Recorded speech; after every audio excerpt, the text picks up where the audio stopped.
تفسیر القرآن آج کا سبق سورۃ الکہف آیت نمبر 21 سے 22 تک۔ اعوذ باللہ من الشیطان الرجیم، بسم اللہ الرحمن الرحیم۔ وَكَذَلِكَ أَعْثَرْنَا عَلَيْهِمْ لِيَعْلَمُوا أَنَّ وَعْدَ اللَّهِ حَقٌّ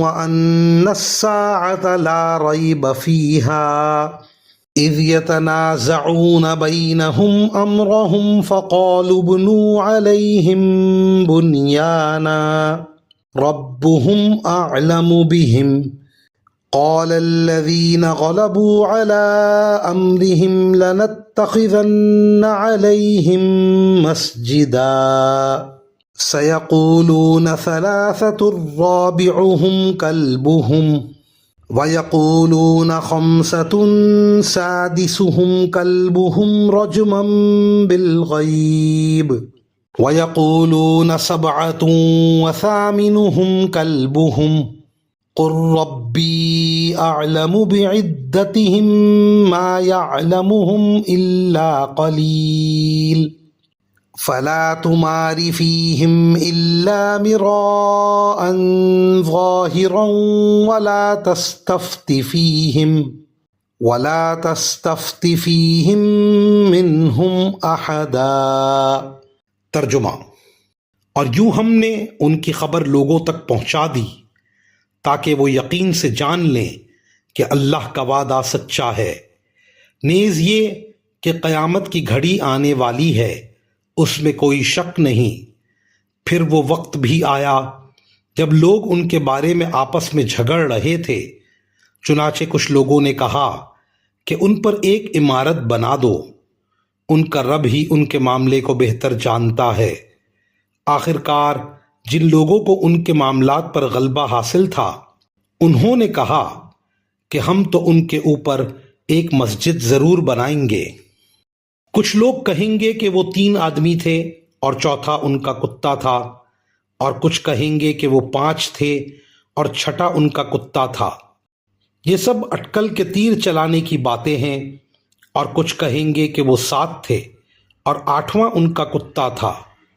کہہ دو کہ میرا رب ہی ان کی صحیح تعداد کو جانتا ہے، تھوڑے سے لوگوں کے سوا کسی کو ان کا پورا علم نہیں، لہٰذا ان کے بارے میں سرسری گفتگو سے آگے بڑھ کر کوئی بحث نہ کرو اور نہ ان کے بارے میں کسی سے پوچھ گچھ کرو۔ ان آیات کی تفسیر میں مفسرین کرام فرماتے ہیں، جب وہ صاحب کھانا لینے کے لیے شہر پہنچے اور دکاندار کو سکہ پیش کیا جو 300 سال پرانا تھا اور اس پر پرانے بادشاہ کی علامتیں تھیں، تو دکاندار بڑا حیران ہوا اور ان کو لے کر اس وقت کے بادشاہ کے پاس پہنچا۔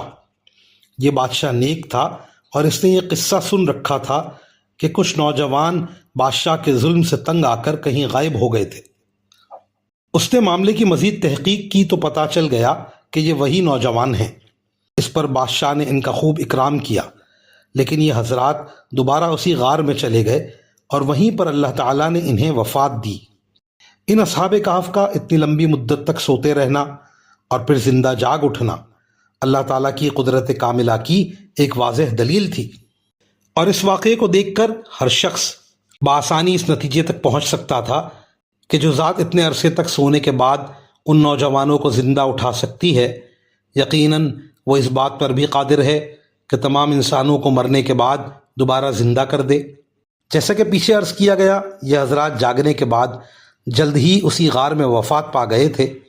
اب اللہ تعالیٰ کی قدرت کا یہ کرشمہ سامنے آیا کہ جن نوجوانوں کو کبھی اس شہر میں اپنی جان کے لالے پڑے ہوئے تھے، اب اسی شہر میں ان کی ایسی عزت ہوئی کہ لوگ ان کی یادگار میں کوئی عمارت بنانے کی فکر میں پڑ گئے۔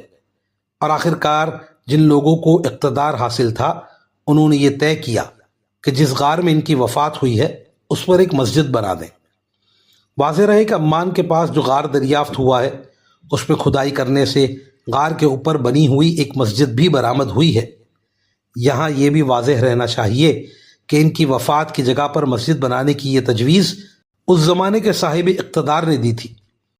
قرآن کریم نے اس تجویز کی تائید نہیں فرمائی، لہٰذا اس آیت سے مقبرے بنانے یا قبروں کو عبادت گاہ میں تبدیل کرنے کا کوئی جواز نہیں نکلتا، بلکہ حضرت صلی اللہ علیہ وآلہ وسلم نے کئی احادیث میں اس عمل سے منع فرمایا ہے۔